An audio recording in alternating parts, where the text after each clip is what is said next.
Our shout out tonight for a remarkable piece of investigative journalism that has already had huge impact on the lives and health of school children in Philadelphia. It was news that shocked the city. Dangerous levels of mold, lead, asbestos inside more than a dozen Philadelphia schools. All the result of a 2-year-long project called Toxic City, Sick Schools by the Philadelphia Inquirer and 2 enterprising reporters. I'm Wendy Ruderman. I'm a reporter for the Philadelphia Inquirer.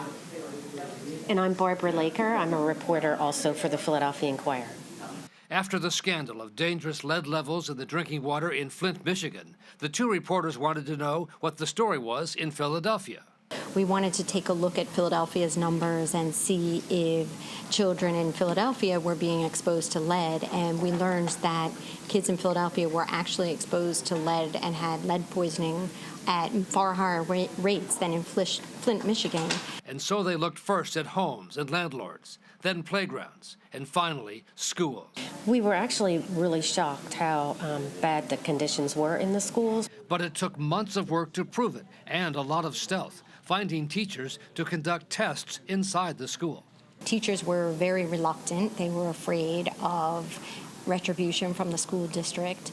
But ultimately, we did get 26 teachers to help us do the testing in 19 of the most rundown schools. The reporters could not go into schools themselves to avoid being accused of trespassing, and it was all very hush-hush as the equipment and test results were passed back and forth. So it was almost like, it was like a drug deal or something. It was kind of funny and crazy, but they would hand us these little vials filled with dust wipes, and then we would take them over to the lab. The results made headlines. Investigation teachers at a Philadelphia K-8 school have just about had it. And students at one of the schools even wrote letters to local officials. We need funding for a better school. It's like the school is falling apart. Dear State Senator Vincent Hughes, every day I go to school, I feel like I'm in a prison or a junkyard. The school can probably break down anytime soon.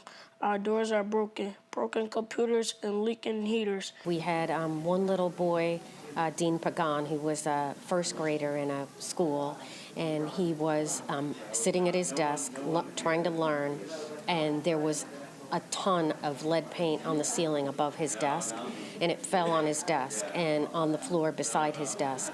And he was scared that he'd get in trouble having a messy desk, and he thought he'd also, the teacher would be mad at him if he got up to put it in the trash can. So he ate the lead paint chips on his desk, and he ended up having a lead level of like 46, which is, I mean, off the charts high. He was hospitalized for 3 days and nights. And he was left, the reporters say, with serious learning disabilities. This afternoon, the mayor and other city leaders visited a middle school. The story finally got the attention of school officials, who at first had been highly critical of the reporters' efforts. The testing methodology that was employed by the reporters, we have already come out and been very clear that we don't agree with that. But under public pressure, the schools launched a massive $15 million cleanup campaign at the 7 schools named by the Philadelphia Inquirer as having the worst conditions.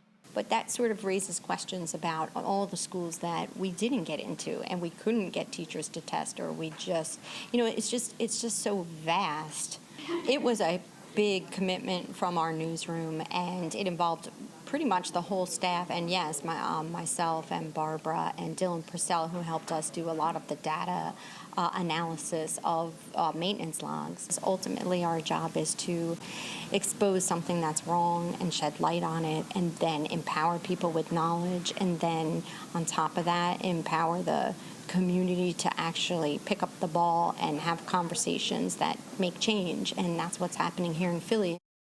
So our shout out to Wendy Ruderman and Barbara Laker and their investigations editor Jim Neff and the Philadelphia Inquirer for clearing the path for this huge undertaking, investigative reporting at its very best.